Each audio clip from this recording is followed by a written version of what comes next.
ربه على التنفيذ لمصلحة العميد. وهنا حديث بين رضا تكر وبين وليد محي الدين الظهير الايسر في تشكيلة لوسانتير.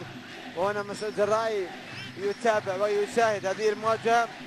قائد اليوم أمام مبروك زايد، اليوم القائد من العربي الحارس ومن الاتحاد الحارس. ومبروك زايد تلقى هدف من مين؟ من ابو علام الجزائري، لكن الجار المصري حسني عبد ربه هل سياتي ويرد على كرة ابو علام؟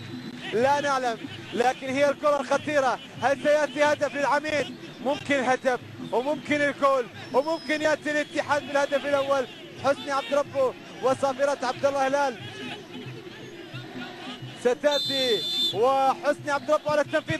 ممكن لكن الكرة الماضية تصطدم في حائط الصد، تصل الكرة لمصلحة أحمد عسيري. أحمد يتقدم، مدافع متميز، مدافع له مستقبل كبير من الجهة اليسرى. مشعل السعيد يحاول يتقدم، مشعل بعرضية وقد تأتي الرأسية. جول جول جول ممكن، أوه جول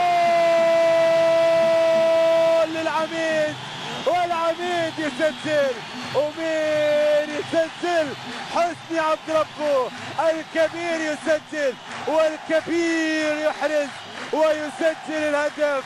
وكبير المصريين ياتي بالهدف ويحرز الهدف.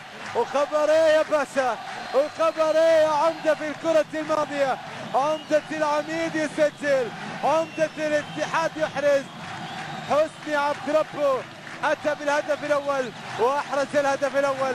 وعرضية مشعل السعيد، وكم أنت كبير يا عبد ربه يا حسني. بالقدم اليمنى، بالقدم اليمنى يسجل على طريقة الكبار. يأتي حسني عبد ربه بخبرة السنين